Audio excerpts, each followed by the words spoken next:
आचार्य चाणक्य एक गंभीर स्वर रे कहिले, चंद्रगुप्त तुमको जना अछि कि धनी एवं गरीबों मध्य केवल गोटे जिनिसर पार्थक्य थाए। धन विषय रे आउ गोटे कथा शुण चंद्रगुप्त, धन ताकू मिले नाही जीए दिन राति परिश्रम करे। धन ताकू मिले जीए जानी थाए जे अन्य मानक द्वारा किपरि परिश्रम करा जाए। अर्थात धन सर्वदा बुद्धिमान लोकों पाखक जाए, शारीरिक परिश्रम करुथिबा लोकों पाखक नुहे।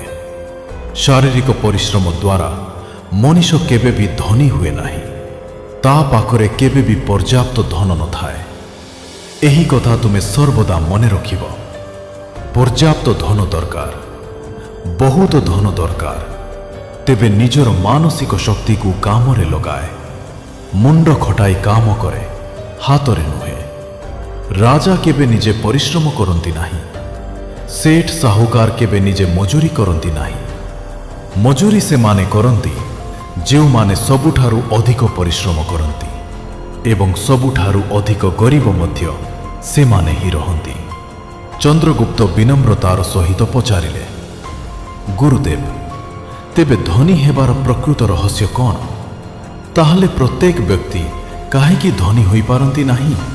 चाणक्य हसिले एवं तापरे धीरे धीरे कहिले, चंद्रगुप्त गोटिए कथा सर्वदा मने रखिब। जदि एही दुनियार समस्त संपत्ति आजि गरीब मानक मध्यरे समान भावरे बांटी दिया जाए, तेबे किछि वर्ष परे पुणी सेया ही हेबो जहा आजि अछि। गरीब पुणी गरीब होई जिवे एवं धनी पुणी धनी। काहेकि? कारण अमीरी एवं गरीबी धनरु सृष्टि हुए नाही। अमीरी एवं गरीबी बुद्धिरु सृष्टि हुए। जेउ व्यक्ति निज बुद्धिर घोड़ा दौड़ाए ताकू धनी हेबाकू डेरी लागे नाही। जीए बुद्धि को शोइबाकू दिए एवं केवल शरीर रे परिश्रम करुथाए, से जीवन सारा गरीब ही रहिब। धन हेउची बुद्धिर खेळ, परिश्रमर नुहे। तापरे चाणक्य कहिले, आजि मु तुमको एपरि 7टी उपाय कहिबाकू जाउछि, जाहाकू जानिबा परे तुमको धनवान हेबारु केही अटकाई पारिबे नाही। एही 7टी उपाय चाणक्य नीतिर सबुठारु गभीर सूत्र अटे। जदि तुमे एहाकू पालन करिब, तेबे दिने पूरा भारत तुम नामरे जयकार करिब। एवं तापरे चाणक्य प्रथम सूत्र कहिले, नियम 1, निज बुद्धि रे पैसा लगाए। एहा हेउची सबुठारु बड़ विनियोग। जदि तुमे सतरे धनवान हेबाकू चाहुछ, जीवन रे सेही उच्चता को छुईबाकू चाहुछ जेउठारे ना पैसार अभाव रहिब, ना सम्मानर, ना स्वाधीनतार, तेबे सर्वप्रथम एवं सबुठारु जरूरी काम हेउची जे तुमे निजर समस्त ध्यान, समस्त पैसा एवं समस्त समय सर्वप्रथमे निज बुद्धि उपरे लगाए। मु तुमको पूर्वरु ही कहिथिली, शारीरिक परिश्रम छाड़ी दियो। हाथ गोड़े परिश्रम करिबारे कौनसी खराब नाही, किंतु ताहा तुमको केवल एक सीमा पर्यंत नहीं जीव। सेही सीमा परे अटकी जीव। श्रमिक दिन राति हातुरी पिटे, तथापि 2 ओड़ी रुटी पाई मोहताज रहे। काहींकि? कारण से निजर बुद्धि को केबे भी खोली नाही। मुंडर घोड़ा को दौड़ाए एवं दौड़ाइबार अर्थ हेउछि शिख एवं शिखुथाए। जीवनर शेष मुहूर्त पर्यंत शिखुथाए। जेउ व्यक्ति शिखिबा बंद करि दिए, से जीवित थाउ थाउ मरी जाए, तार रोजगार मध्य मरी जाए। नियम 2, सुजोग निजे आसे नाही, ताकू चिन्हिबाकू पड़े।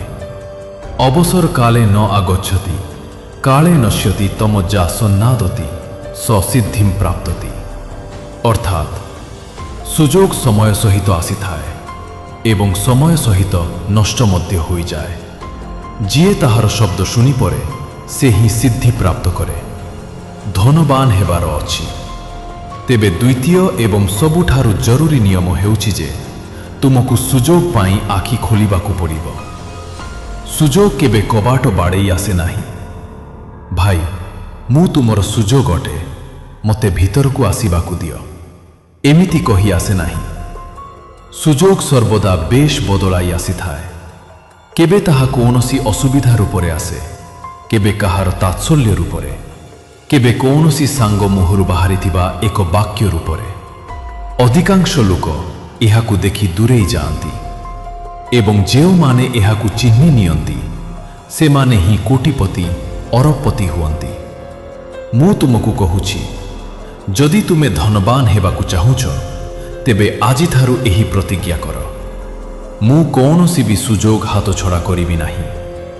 चाहे ताहा शिखिबार हेउ, रोजगार करिबार हेउ, जोड़ी हेबार हेउ, बुलिबार हेउ, किछि नुआ करिबार हेउ, मु ताकु धरिबि। मने रख, धन तुम पाखकु आसे नाही। धन तुम पाखरे पहुंचिबा पाई रास्ता खोजे एवं सेही रास्ता हेउछि सुजोग। जेते अधिक सुजोग तुमे धरिब सेते अधिक रास्ता धन पाई खोली खोली जीव। एवं जदि तुमे सुजोग को हाथ छड़ा करुथिब तेबे चाहे जेते भी प्रथम नियम शिखिबा पालन करे तुमर सबु शिक्षा बेकार होई जीव। कारण शिक्षार व्यवहार करिबा पाई सुजोग दरकार। नियम 3, समय धन ठारु मध्य मूल्यवान। जदि तुमे सतरे धनवान हेबाकु चाहुचे, कोटी अरब नुहे बरम सेही स्वाधीनता हासिल करिबाकु अछि जेउथारे पैसा तुमरे गोलाम हेब, ना कि तुमे पैसार गोलाम होई रहिब। तेबे आजि थारु गोटिए कथा सबुदिन पाई गंठी पकाई दियो, समय पैसा ठारु 1000 गुण अधिक मूल्यवान। पैसा हजिगले तुमे पुणी थरे रोजगार करिनेब, किंतु समय हजिगले ताहा सबुदिन पाई चलीजिब। थरे चलीगले लेउटी करी केबे भी आसिब नाही। दुनियार समस्त धनी लोक गोटिए कथारे एकमत, सेमानंकर सबुठारु बड़ अस्त्र सेमानंकर समय थिला एवं सबुठारु बड़ पुंजी थिला सेमानंक समयर श्रृंखला। जदि तुमे आजि मध्य निजर समय नष्ट करुछि तेबे तुमे धनवान हेबा पाई योग्य नुह। कारण धनवान हेबा कौनसी खेल नुहे, एहा एक युद्ध एवं एही युद्धरे जी सबुठारु अधिक श्रृंखलित होइथाए से ही जिते। धन तुमे पाखकु सेतेबेले आसिब जेतेबेले तुमे एहा प्रमाण करिदेब जे तुमे ताहार योग्य अट। एवं तुमे एहा केवल सेतेबेले प्रमाण करि पारिब जेतेबेले तुमे निजर प्रत्येक मुहूर्त, प्रत्येक निश्वास एवं प्रत्येक मिनिट ताकु समर्पित करिदेब। आजि ठारु प्रतिज्ञा कर, मोर समय मोर सबुठारु बड़ धन भंडार।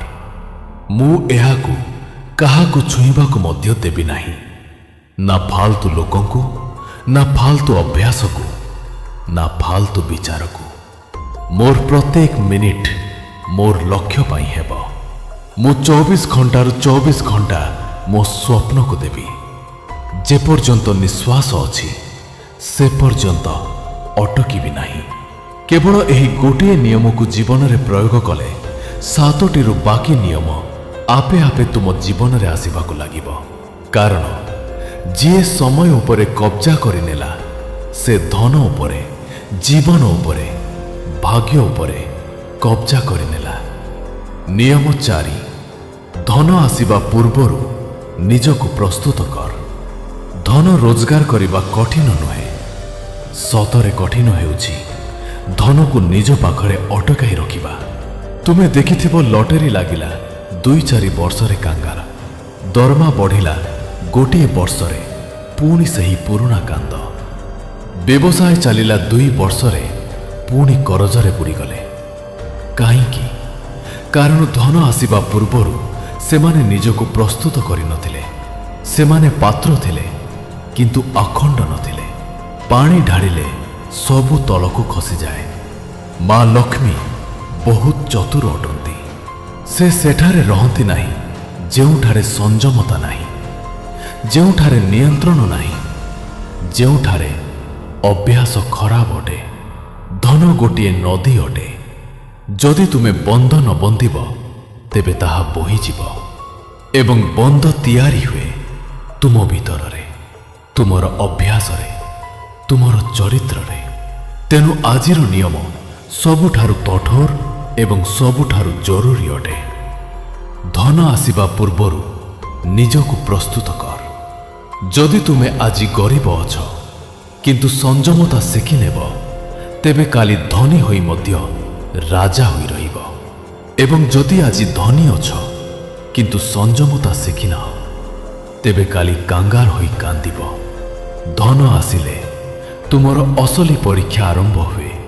ତାହା ତୁମକୁ ଦେଖାଇ ଦିଏ ଯେ ତୁମେ ସତରେ କିଏ। ଲୋଭ ଅଛି ନା ସନ୍ତୋଷ, ଅହଙ୍କାର ଅଛି ନା ବିନମ୍ରତା, ଅଯଥା ଖର୍ଚ୍ଚ ଅଛି ନା ବିବେକ, ଦେଖାଣିଆ ସ୍ୱଭାବ ଅଛି ନା ଗାରିମା। ଅଧିକାଂଶ ଲୋକ ଏହି ପରୀକ୍ଷାରେ ଫେଲ୍ ହୋଇଯାଆନ୍ତି। ପ୍ରଥମ ବଡ଼ ଦରମା ଆସିନାହିଁ କି ନୂଆ ଗାଡ଼ି, ନୂଆ ଫୋନ୍, ପାର୍ଟି, ମଦ, ମୌଜ ମଜଲିସ୍।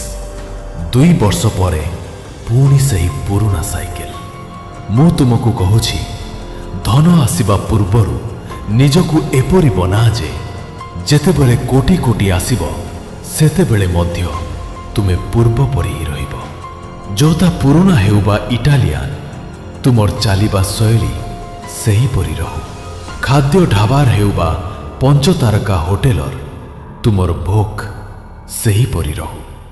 ଏହା ହିଁ ଅସଲି ପ୍ରସ୍ତୁତି ଅଟେ। ଲୋଭ ଧନର ସବୁଠାରୁ ବଡ଼ ଶତ୍ରୁ। ଯେମିତି 2 ପଇସା ହାତକୁ ଆସେ, ଲୋଭ କହେ, ଆରେ ଭାଇ ଏବେ ତ ଜିନେ, ଏବେ ତ ମୌଜ କର। ଏବଂ ତୁମେ ଜିଇବା ଚକ୍କରରେ ନିଜର ଭବିଷ୍ୟତକୁ ମାରିଦିଅ। ନିୟମ 5, ନିଜର ସଙ୍ଗତିକୁ ସୁଧାର ଏବଂ ମୁଣ୍ଡକୁ ଲକ୍ଷ୍ୟ ପ୍ରତି ପ୍ରେରିତ ରଖ।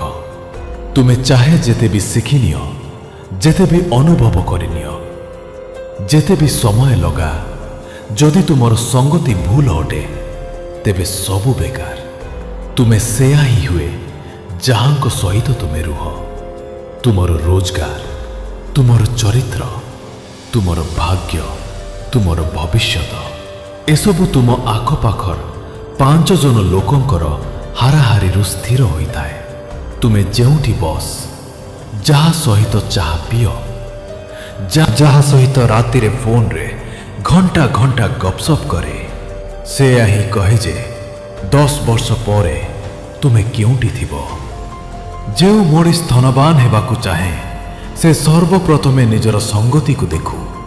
କାରଣ ଯେପରି ଲୁହା କଣ୍ଟା ଲୁହାରୁ ହିଁ ତୀକ୍ଷ୍ଣ ହୁଏ, ସେହିପରି ମଣିଷର ଚିତ୍ତ ସେହିମାନଙ୍କ ପରି ହୋଇଯାଏ ଯାହା ସହିତ ସେ ଅଧିକ ସମୟ ବିତାଏ। ଯେତେବେଳେ ତୁମେ ନିଜ ଅଳସୁଆ, ଲମ୍ପଟ, ନକାରାତ୍ମକ କହୁଥିବା ଲୋକଙ୍କ ଗହଣରେ ରୁହ, ତେବେ ତୁମର ମନ ମଧ୍ୟ ସେହିପରି ହୋଇଯାଏ। ତୁମକୁ ଲାଗେ ଆରେ ଦୁନିଆରେ କିଛି ହୋଇପାରିବ ନାହିଁ। ପଇସା ତ ଭାଗ୍ୟରୁ ଆସେ, ପରିଶ୍ରମ କଲେ କିଛି ହୁଏ ନାହିଁ। ଏବଂ ଏପରି ବିଚାର ଦ୍ୱାରା ତୁମେ ନିଜେ ହିଁ ନିଜ ଗୋଡ଼ରେ କୁରାଡ଼ି ମାରିଦିଅ। କିନ୍ତୁ ଯେତେବେଳେ ତୁମେ ଉଚ୍ଚ ଚିନ୍ତନ ଥିବା, ଧନବାନ, ବିଦ୍ୱାନ, ସଂଯମୀ ଏବଂ ଲକ୍ଷ୍ୟନିଷ୍ଠ ଲୋକଙ୍କ ଗହଣରେ ରୁହ, ତେବେ ତୁମର ମନ ମଧ୍ୟ ଉପରକୁ ଉଠିବାକୁ ଲାଗେ। ତୁମକୁ ନିଜେ ହିଁ ଲାଗିବାକୁ ଆରମ୍ଭ କରେ, ମୁଁ ମଧ୍ୟ କରିପାରିବି। ଚନ୍ଦ୍ରଗୁପ୍ତ ଜୀବନରେ ଗୋଟିଏ କଥା ସର୍ବଦା ମନେ ରଖିବ, ଧାର ହେଉଛି ସେହି ଉଇ ପରି ଯିଏ ସମ୍ପର୍କକୁ ଫମ୍ପା କରିଦିଏ, ଚାହେ ସେହି ସମ୍ପର୍କ ଯେତେ ମଜବୁତ କାହିଁକି ନା ହେଉ। ଏବଂ ଏହି ଉଦ୍ଧାର ଦ୍ୱାରା ଧନର ସବୁଠାରୁ ଅଧିକ କ୍ଷତି ହୋଇଥାଏ। ଜୀବନରେ ଧନ ମାଗିବା ପାଇଁ ପ୍ରାୟତଃ ଆମର ନିଜର ଖାସ୍ ସମ୍ପର୍କୀୟମାନେ ଆସନ୍ତି, କେବେ କେବେ ସାଙ୍ଗ ମଧ୍ୟ। କିନ୍ତୁ ଆମେ ନା କହିବାକୁ କୁଣ୍ଠାବୋଧ କରୁ, ଡରୁ ଯେ କାଳେ ସମ୍ପର୍କ ଭାଙ୍ଗି ନ ଯାଉ। ବାସ୍ତବତା ହେଉଛି ଯେ ବହୁତ ଲୋକଙ୍କୁ ଜଣା ହିଁ ନଥାଏ ଯେ ନା କିପରି କୁହାଯିବ, କାରଣ ସେମାନଙ୍କ ପାଖରେ ସଠିକ୍ ଶବ୍ଦ ବା ଉପାୟ ନଥାଏ। କିନ୍ତୁ ଆଜି ମୁଁ ତୁମକୁ ଏହି ରଣନୀତି କହିବି। ଯେତେବେଳେ କେହି ତୁମକୁ ଉଦ୍ଧାର ମାଗିବାକୁ ଆସେ, ଯଦି ତୁମେ ଏହି 3ଟି ପ୍ରଶ୍ନ ପଚାରିଦେବ, ତେବେ ସେ ନିଜେ ହିଁ ଉଦ୍ଧାର ମାଗିବା ବଦଳରେ ଅନ୍ୟ କୌଣସି ବାହନ କରି ତୁମ ପାଖରୁ ଚୁପଚାପ ପଳାଇଯିବ। କିନ୍ତୁ ଚନ୍ଦ୍ରଗୁପ୍ତ ଏହା ଏକ ବିଦ୍ୟା ଅଟେ ଯାହା ଡରରୁ ମୁକ୍ତି ଦେଇଥାଏ। ଯଦି ତୁମେ ନ ଜାଣିବ ତେବେ ସର୍ବଦା ଫସି କରି ରହିବ। କାରଣ ମୁଁ ପ୍ରାୟତଃ ଦେଖିଛି ଯେ ଲୋକମାନେ ଏହି କାରଣରୁ ନିଜ ଜୀବନର ରୋଜଗାର ହରାଇ ବସନ୍ତି।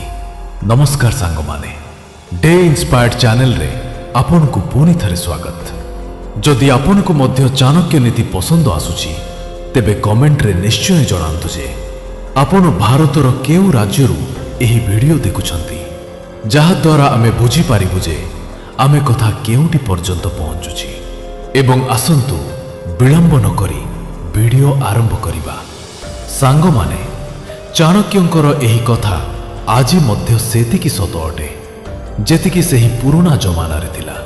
କଳ୍ପନା କରନ୍ତୁ, ଚାଣକ୍ୟଙ୍କ ସମୟରେ ପାଟଳିପୁତ୍ରର ଗଳିରେ ଜଣେ ସାଧାରଣ ବ୍ୟବସାୟୀ ରହୁଥିଲା।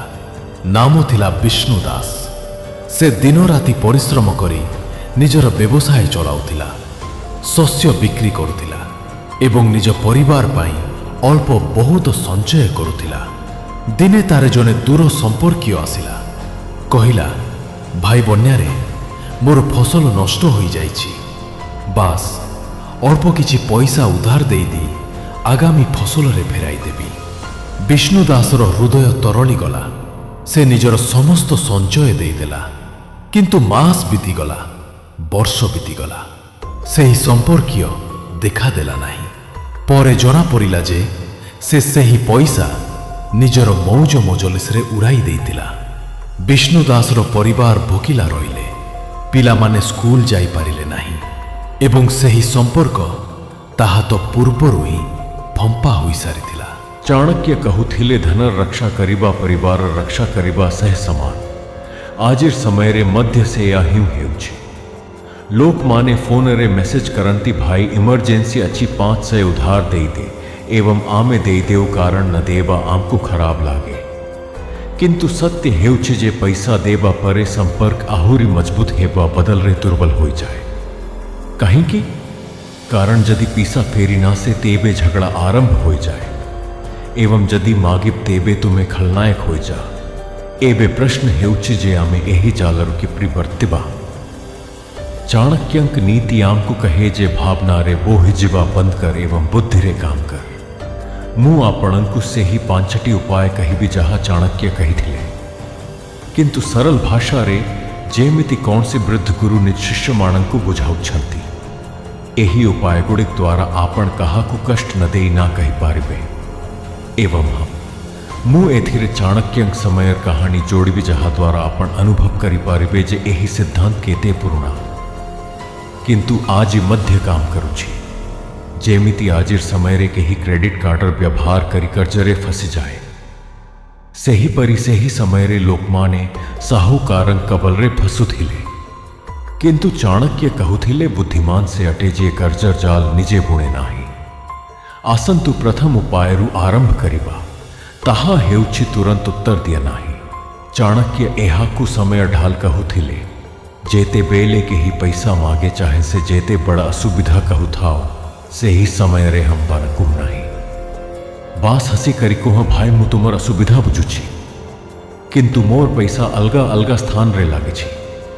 ମୋତେ ମୋର ହିସାବ କିତାବ ଦେଖିବାକୁ ଦିଅ। ଘର ଲୋକଙ୍କ ସହ କଥା ହୋଇଯାଏ, କାଲି ସୁଦ୍ଧା ଜଣାଇ ଦେବି। ଏହି 24 ଘଣ୍ଟା ଆପଣଙ୍କୁ ଭାବିବାର ସୁଯୋଗ ଦେଇଥାଏ ଏବଂ ସାମ୍ନା ଲୋକର ଉଦ୍ଦେଶ୍ୟ ମଧ୍ୟ ପରଖିନିଏ। ଚାଣକ୍ୟଙ୍କ ସମୟରେ ଜଣେ ରାଜକୁମାର ଥିଲେ ଯିଏ ସର୍ବଦା ତରବରିଆ ଭାବେ ନିଷ୍ପତ୍ତି ନେଉଥିଲେ। ଥରେ ଜଣେ ଗୁପ୍ତଚର ତାଙ୍କ ପାଖକୁ ଆସିଲା, କହିଲା, ମହାରାଜ, ଶତ୍ରୁର ଗୁପ୍ତଚରୀ କରିବା ପାଇଁ ମୋତେ ତୁରନ୍ତ ସ୍ୱର୍ଣ୍ଣ ମୁଦ୍ରା ଦରକାର। ରାଜକୁମାର ସେହି ସମୟରେ ଦେଇଦେଲେ। ପରେ ଜଣାପଡ଼ିଲା ଯେ ସେହି ଗୁପ୍ତଚର ଶତ୍ରୁ ପକ୍ଷର ଥିଲା। ଚାଣକ୍ୟ ରାଜକୁମାରଙ୍କୁ ଗାଲି କଲେ, ସମୟ ନିଅ, ଭାବ ତାପରେ ନିଷ୍ପତ୍ତି ନିଅ। ଆଜିର ସମୟରେ ମଧ୍ୟ ଯଦି କେହି ଟ୍ରାନ୍ସଫର କରିବାକୁ କହେ ତେବେ କୁହ, ଆଜି ବ୍ୟାଙ୍କ ବନ୍ଦ ଅଛି, କାଲି ଦେଖିବା। ଆପଣ ଦେଖିବେ ଯଦି ଆବଶ୍ୟକତା ମିଛାଟେ ତେବେ ସେ ଅପେକ୍ଷା କରିବ ନାହିଁ, ଅନ୍ୟ କାହା ପାଖକୁ ଚାଲିଯିବ। କିନ୍ତୁ ଯଦି ସତ ହୋଇଥାଏ ତେବେ ଅପେକ୍ଷା କରିବ। ଏହି ଉପାୟ ଆପଣଙ୍କୁ ସହଜରେ ଶିକାର ହେବାରୁ ବଞ୍ଚାଇଥାଏ। ମୁଁ ନିଜେ ଦେଖିଛି। मोर जणे सांगे पर कला तार दादा पुआ भाई आसी 20,000 मागिला सांग समय मागिला परदिन भाई निजे कहिला थाऊ अन्य कहा ठारू नेगली परे जणा पड़िला जे से ही पैसा पार्टी रे उड़ाए बार थिला एपरी छोट छोट अनुभव आमकु शिखाए जे धैर्य केड़े बड़ अस्त्र अटे एबे द्वितीय उपाय प्रश्न पछार किंतु एक उपाय रे 24 घंटा परे जेते बेले से फेरिया से तेबे तुम्हें सफेई दिया नाही जे पैसा कहीं की नहीं बरम तांकु पछार भाई मुंह सहाज्य करिबाकु चाहूची किंतु मोते एही पैसा शीघ्र फेरस्त दरकार कारण मोर निजर खर्च अच्छी तुमर फेराए बार निर्दिष्ट योजना कर्ण पैसा के ऊँठू आसे एही प्रश्न तांकर उद्देश्य को पदारे पकाई दिए चाणक्य कहू थिले प्रश्न हेउच से ही तीर जहां मिचकु भेद करी दिए तांक समय रे जणे साहूकार थिला जे लोकंकठारू उधार नेव थिला किंतु चाणक्य निज शिष्य माणंकु शिखाइले पचार के प्री फेराए साहूकार सबुबेले बुले बंके उत्तर देवथिला एवं लोक माने बरती जाउथिले आजिर समय रे मध्य जदि के ही कहे दरमारु दे देवी ते बैठे कछी किंतु जदि कहे व्यस्त हुआ नाही भरसा रखते बे सावधान हो जा सेते बेले तुम्हें कुह भरसा था अच्छी किंतु संपर्क पीसा ठारू उपरे जदि पैसा न फेरे तेबे संपर्क खराब हो जिब एवं मुंह तहा चाहू नाही एही कथा तांकु भाबिबाकु बाध्य करी दे थरे मो माउसिंग सहित एमिति होइथिला तांकर पुतुरा आसिला पैसा मांगिला मौसी प्रश्न पचारिले पुतुरा थमथम हेला एवं निजे कहिला था खुड़ी मौसी मुंह अन्य कहा ठारू नहीं जुबी परे जणा पड़िला जे से ही पैसा से यार मार्केटरे लगाए बार थिला जे उठारे से हारी जाय थिला ए परिक्षेत्र रे प्रश्न पचारिवा आपणंकु रक्षक बनाए लुटेरानु है तृतीय उपाय सुरक्षा मार्ग चाणक्य एहाकु बंधकर नियम कहू थिले जदि से एबे विजित करे तेबे कुह भाई नियम तथाए मुंह पैसा दे देबी किंतु बदल रे गोटिए छोट ग्यारंटी दरकार जेमिति की चेक किंबा कौन सी जिनिस बंधा रखी दिया चाणक्य कहूथिले बिना बंध करे धनबाली रे पाणी सदृश तांक समय रे लोकमाने सुना मुदी किंबा जमीर कागज पत्र बंधा रखुथिले गोटिए कहानी अच्छी चाणक्यंकर जणे शिष्य जणे व्यवसाय कठारू उधार मांगिला शिष्य कहिला मोर भरसा अच्छी किंतु चाणक्य हस्तक्षेप कले भरसा भल किंतु प्रमाण अधिक भल व्यवसायी चेक मांगिला एवं से ही व्यक्ति पलायला आजिर समय रे पोस्टेटेड चेक मांग जदि से रागी जाए कहे तुम संदेह अचिते बे कुह नाही भाई यह केवल सुरक्षा अटे जहार उद्देश्य सफा थिप से दे दे किंतु जहार नथिप से निजे पलाय मुंह जने पड़ोसी को देखी चीजिए सबू बेले उधार देवथिले थरे से गारंटी मागिले एवं मागुथिबा लोक रागिगला किंतु परे पड़ोसी कर पैसा बंचिगला कारण से ही व्यक्ति अन्य मानंकु थकी देवथिला यही उपाय आपणंकु मजबूत बनाए एवं संपर्क को बंचाई थाए चतुर्थ उपाय अभावर भ्रम सृष्टि कर जदि से कहे ठीक अच्छी घर लोकंक सह कथा हो जा तेबे कुह सांग पैसा थिला किंतु एबे फिक्स डिपोजिट रे पकाई दे जदि बहार करबी तेबे क्षति है जदि तुम्हें से ही क्षति भरणा करीब तेबे बहार करबी चाणक्य एहाकु अभावर माया कहूथिले तांक समय रे जणे राजा निज मंत्री को कहिले मो पाखरे धन भंडार अच्छी किंतु वर्तमान बंद अच्छी जदि तुम्हें खोली बार खर्च देव तेबे दे देबी मंत्री निजे पछकू हटिगला आजी मध्य एहाह्यू काम करे कौन सी उधार मागुथी बा लोक आपण क्षति कहीं की सहिब से निजे कहिब थाऊ रही बाकू दिया थरे मो दादा एमिति करिथिले तांक सांग आसिला पैसा मागिला दादा कहिले ब्यांकरु बहार करबी किंतु पेनाल्टी लागे सांग कहिला नहीं मु अन्य कहा ठारू नेजिबी एवं पैसा बंचिगला यही उपाय चतुरतार सह काम करे बिना कौन सी झगड़ा रे पंचम उपाय छोट दान दिया जदि असुविधा सत होई थाए चाणक्य कहूथिले दान द्वारा शत्रु मध्य मित्र हो जाए जदि के ही सतरे बेमार अचि किंबा पिलार फिस अचि तेबे पूरा रकम उधार दिया नहीं कुह भाई पूरा रकम दे पार भी नहीं किंतु एतिकी दे पारिबी एवं फेरस्त करीब नाही। एहा द्वारा तुमर अधिक पीसा बंची जाए, इज्जत बढ़े एवं से द्वितीय थर बड़दा भी करीब नाही। चाणक्यंक समय रे जणे गरीब कृषक राजांक पाहकू आसेला। राजा पूरा सहाज्य कले नाही किंतु छोट सहाज्य कले। कृषक सर्वदा कृतज्ञ रहिला। आजिर समय रे मध्य जदि के ही 10,000 मागे तेबे 5,000 दान रे दे दिया से खुशी हेब एवं तुम्हें सुरक्षित। मोर जणे भूणी एमिति कला, तार सांग आसिला पैसा मागिला। भूणी छोट रकम देला एवं संपर्क मजबूत होइला। एबे जदि रकम बढ़ होय थाए, जेमिति की लक्ष्य लक्ष्य तेबे कागज पत्र काम जरूरी। चाणक्य कहूथिले लिखन बिना व्यवहार विवादर मंजे अटे। राजीनामा बना चेक निया, जे सफा थिप से मानिजिब, जे न थिप से प्लाय। शेषरे चाणक्यंकर शिक्षा संपर्कर मूल्य पूछ। जदि पीसा न देले संपर्क भांगी जाए, तेबे ताहा संपर्क थिला ही नाही। निजर रक्षा कर, आजे ठारू नियम गुड़िकू आपणा। समय नियम, प्रश्न पचार, गारंटी मांग, अभाव देखा, दान दिया, न कहिबा हेउची आत्मसम्मान। जदि आपण मान को यही वीडियो भल लागे ठाए, वीडियो को गोटे लाइक एवं RS लर्निंग 2 चैनल को सब्सक्राइब निश्चय करिबे। आपण यही वीडियो के उठारू देखुचंती कमेंट रे जणाइबे। धन्यवाद।